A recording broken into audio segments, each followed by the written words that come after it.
Hoje vamos falar sobre uma das figuras mais influentes da história da cristandade e do mundo ocidental. Martinho Lutero. Ele não apenas desafiou as práticas da Igreja Católica, mas também inaugurou um movimento que mudaria profundamente a sociedade europeia.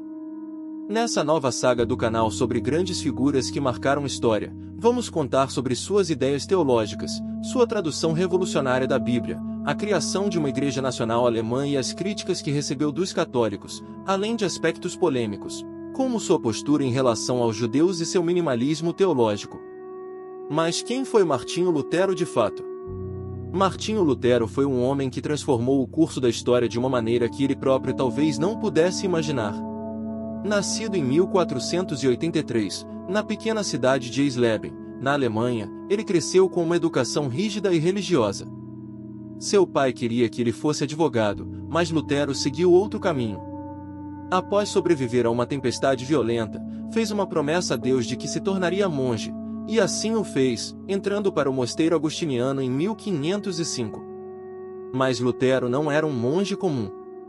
Ele tinha muitas dúvidas e questões sobre a maneira como a Igreja Católica funcionava. Naquela época, a Igreja tinha um poder imenso na Europa e vendia indulgências que basicamente, promessas de perdão pelos pecados em troca de dinheiro. Isso o incomodava profundamente. Para Lutero, o perdão de Deus não poderia ser comprado como se fosse uma mercadoria. Em 1517, Lutero escreveu suas famosas 95 teses, onde criticava abertamente a prática das indulgências e outros aspectos que considerava abusivos na Igreja. Ele afixou suas teses na porta da igreja do Castelo de Wittenberg, como uma forma de iniciar uma discussão. O que ele não esperava era que esse ato se espalhasse como fogo. Graças à invenção da imprensa, suas ideias foram copiadas e distribuídas por toda a Europa. O debate estava em curso. A partir daí, Lutero passou a defender uma série de mudanças radicais. Ele acreditava que a salvação vinha apenas pela fé, e não por boas obras ou pela intermediação da Igreja. Também acreditava que a Bíblia deveria ser traduzida para o vernáculo, ou seja, o idioma do povo, para que todos pudessem ler e interpretar as Escrituras por si mesmos. Lutero não queria destruir a Igreja, mas reformá-la, o que deu origem ao termo Reforma Protestante. No entanto, as suas ideias foram consideradas heréticas, e em 1521 ele foi convocado para se retratar diante do imperador e dos líderes da Igreja no Dieta de Worms. Lutero se recusou a voltar atrás. Ele disse a famosa frase: abre aspas, aqui estou, não posso fazer de outro modo, fecha aspas, mostrando sua convicção. Como resultado, foi excomungado e declarado fora da lei.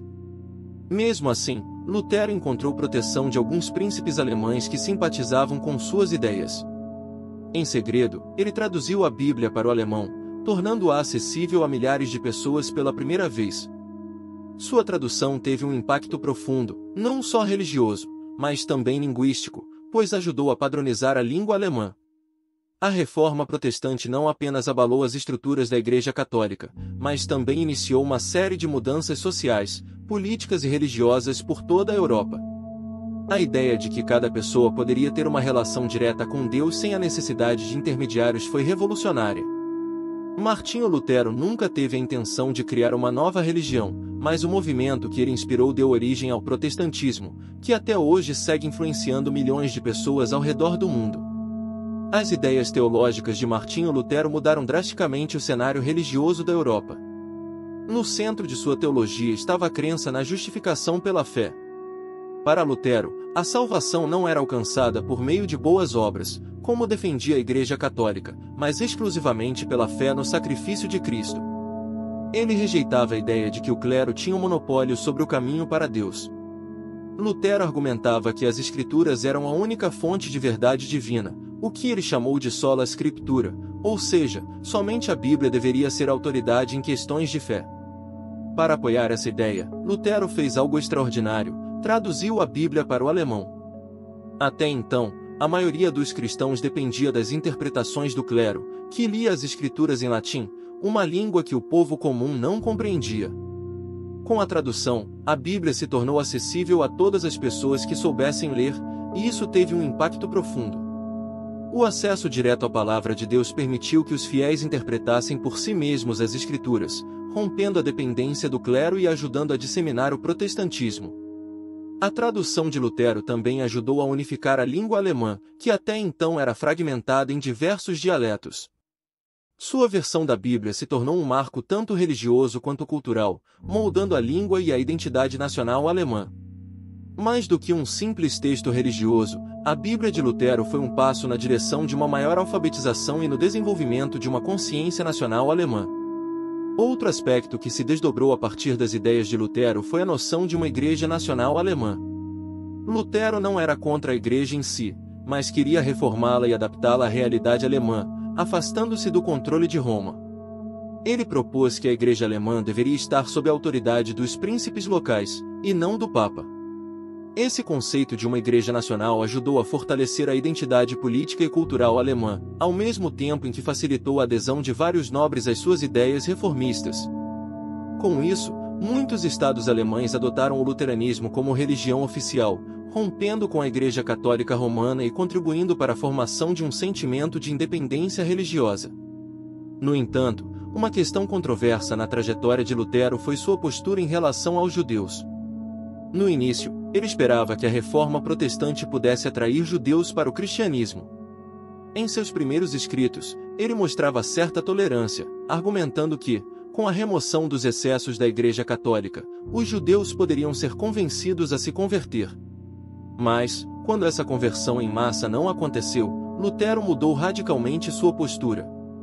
Nos últimos anos de sua vida, Lutero escreveu textos profundamente antissemitas, como o tratado chamado Os Judeus e Suas Mentiras, escrito em 1543, onde fazia ataques violentos aos judeus, sugerindo que suas sinagogas fossem queimadas e suas propriedades confiscadas. Embora suas ideias teológicas sobre a justificação pela fé e o papel central das Escrituras tenham influenciado gerações, suas palavras contra os judeus seriam usadas séculos depois por movimentos antissemitas, inclusive pelos nazistas na Alemanha. O impacto de Lutero na história religiosa e cultural da Europa é imenso. Ele não só desencadeou uma reforma espiritual, mas também ajudou a moldar a política e a identidade de toda uma nação. A Igreja Luterana que surgiu de suas ideias seria apenas a primeira de muitas denominações protestantes, todas fundadas sobre a crença de que cada pessoa tem o direito de ler a Bíblia, interpretar sua fé e viver de acordo com suas convicções, sem a interferência de uma autoridade eclesiástica centralizada. As críticas dos católicos a Martinho Lutero foram numerosas e intensas, tanto no aspecto teológico quanto político.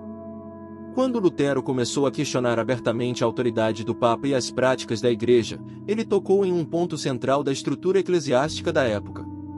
O principal ponto de discordância entre Lutero e a Igreja Católica foi em relação à doutrina da justificação pela fé.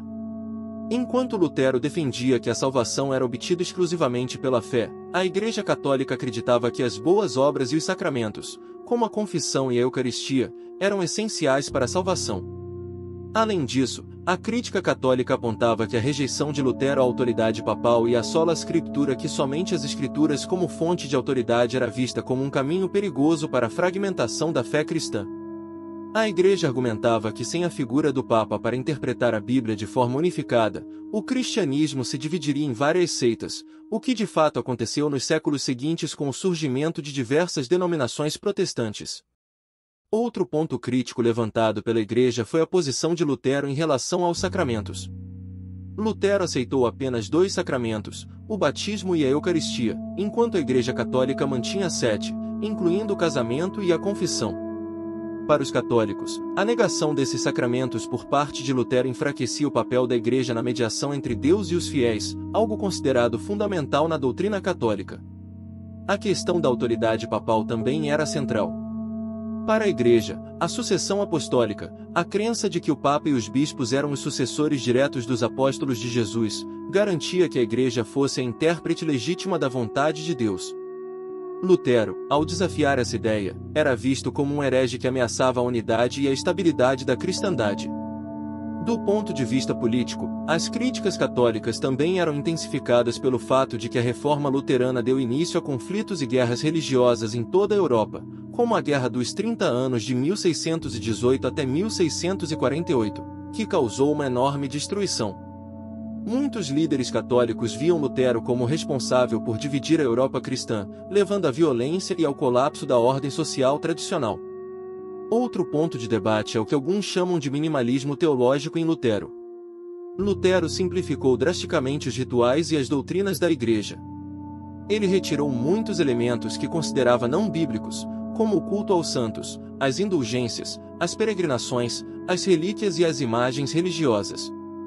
Para Lutero, muitos desses aspectos eram distrações que tiravam o foco da verdadeira essência da fé cristã, a relação direta com Deus por meio da fé e da leitura da Bíblia. Essa abordagem minimalista também se refletiu na forma como Lutero via o culto e a prática religiosa. Ele defendia uma liturgia mais simples, sem os adornos, rituais e ornamentos grandiosos da Igreja Católica. Para ele, a grandiosidade da Igreja muitas vezes servia mais para exaltar o poder institucional do que para nutrir a espiritualidade dos fiéis. Essa simplificação, por um lado, foi vista como um retorno à pureza original do cristianismo, mas, por outro, foi duramente criticada pelos católicos, que acreditavam que Lutero estava removendo aspectos essenciais da tradição cristã.